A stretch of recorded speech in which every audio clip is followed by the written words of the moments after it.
thanks for watching my channel. We have been looking forward to this for a long time.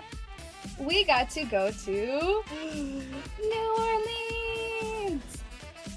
Getting here from our camper in Long Beach, Mississippi was only an hour drive, and it was beautiful.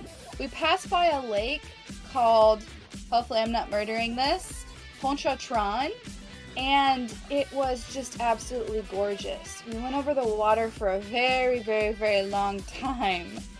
But we were immediately surprised. As soon as we got into New Orleans, we went to a gas station and we seen a ton of abandoned apartment buildings. They looked like they had been destroyed. So it must have been from Hurricane Katrina. Once we started driving some more on I-10 West, we seen a few more buildings that were also destroyed.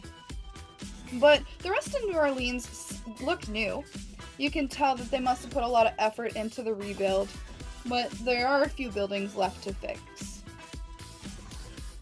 We spent 2 days in the French Quarter, and I can't say enough good things about it. The French Quarter is known for its history, artists, parades, buildings, and of course its nightlife. The first place we went to and where we spent the most amount of time was Jackson Square. This is a very famous plaza where many movies and TV shows have been shot. This is also where you can find Cabildo, which means council in Spanish. This is where the Louisiana Purchase was signed in 1803. In Jackson Square, there are many, many things to do and see. There are artisans on the streets telling jokes, showing art, telling fortunes, and just amusing the public. We were so surprised that there are many tourist information centers with people eager to help you. We decided to pop in one and looked at some of the activities that they have, and we've seen many, many options. There are many tour options in Louisiana. There's hop on, hop off, tricycle rides, carriage rides, lagoon rides, ferry rides, ghost tour rides, and many, many more. So, what do you choose, right? So, since our daughter loves horses so much, we opted for the carriage ride. The carriage ride takes off right from Jackson Square and it lasts a half hour. It cost us $18 per person and children under 3 were free. So we got to learn about the French Quarter and had a really, really nice time. I highly recommend starting off with some sort of tour when you go somewhere new.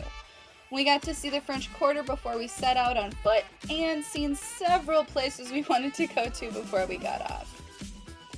As we were traveling around, we were in awe by all the beautiful architecture and greenery. New Orleans has it all. This city has a mix of Creole and Cajun culture, which is a mix of French, Spanish, and African influence. If I didn't know better, I would have thought I was in Spain by the looks of all the beautiful ironwork and signs. Our tour guide pointed out many famous places like this drugstore. There is a famous song about what was sold in this drugstore back in the day. The pharmacist that worked there had a secret list, and if you wanted an item, you just look at him in the eye and you would and he would give you the list, and you would circle what you wanted. Number 9 on the list was called the Love Elixir, and it was an aphrodisiac, and that is where they got the inspiration for the song Love Potion number 9. So we thought that was kind of interesting. All of our tour guides had jokes and interesting stories. After the carriage ride, we decided to go to a few places that we seen on our tour. The first stop was Cafe Beignet, which at first, I'll be honest, I pronounced Beignet, but the lady at the counter happily corrected me. There were 5 of these in New Orleans, and we went to the one closest to us, just a few blocks from Jackson Square. The atmosphere in the cafe was very relaxed, and it was enjoyable. There was a piano player, and an amazing smell coming from the kitchen. It was a great place to stop and take a break from everything going on in the streets. The traditional thing to order here is, of course, the beignet, which is a French square donut. We got one to share along with some delicious coffee. The beignet is now one of my favorite snacks of all time. It kind of reminded me of a funnel cake, but much, much more fluffier and delicious. Right next door to Cafe Beignet is the all too famous Pat O'Brien's, which is famous for its hurricanes. Now, we didn't try them on this trip, but I have tried them at the City Walk of Universal Studios, and they are the best. So delicious, I was half tempted to grab one for the road. Drinking on the streets in New Orleans is 100% legal, as long as it's in a plastic cup. A few other famous bars in the French Quarter are the Fritzel's European Jazz Bar. This bar is known for its moonlight jazz through the Prohibition era. There is also the Blacksmith Shop Bar, which is the oldest bar in America, dating back to 1726. And over in the modern day French Quarter, you can find Coyote Ugly. After that, we walk down to Bourbon Street. We walk past the House of VooDoo, which is a tiny little shop that has like voodoo dolls, it has spell kits, and sometimes there's psychic readings. Down the street you can find the Spanish Stables. The Spanish colonized New Orleans for a short period from 1762 to 1803. This building is no longer a stable. It has been renovated and is now a condominium. But you can see from looking at the doors that the wider doors is where the horses and the donkeys and the mules used to stay. And then the second corridors with narrow doors is where the chauffeurs and valets used to stay.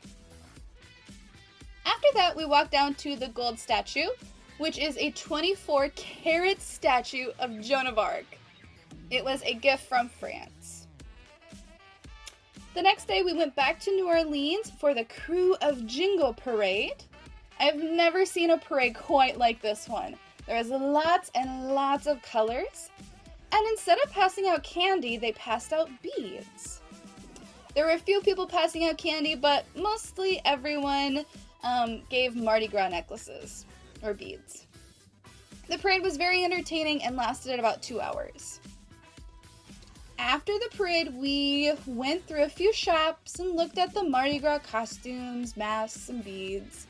Lots of shirts said NOLA, which, if you don't know, stands for New Orleans, Louisiana. And finally, the last place we visited was the Hermann-Grima House, which is a historical 19th century Creole mansion. The tour cost $15 a person, and children under 8 are free. We debated, but the reviews were really good, and we decided to just give it a try, and we're glad we did. The house was built in 1831 for Samuel Hermann, and it was occupied by the Grimas. He was a wealthy man, and he had many, many slaves that worked for him. All of the parlors, the dining room, bedroom are left exactly how it was back then.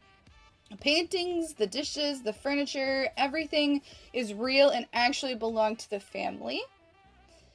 We came on a good day because they were having a cooking demonstration, and apparently it only happens twice a month, so we just picked a really good day.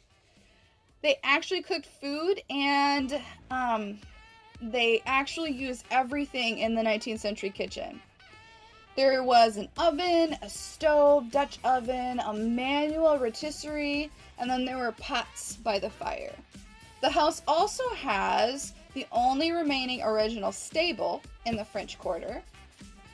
So if you get a chance, I definitely highly recommend this house.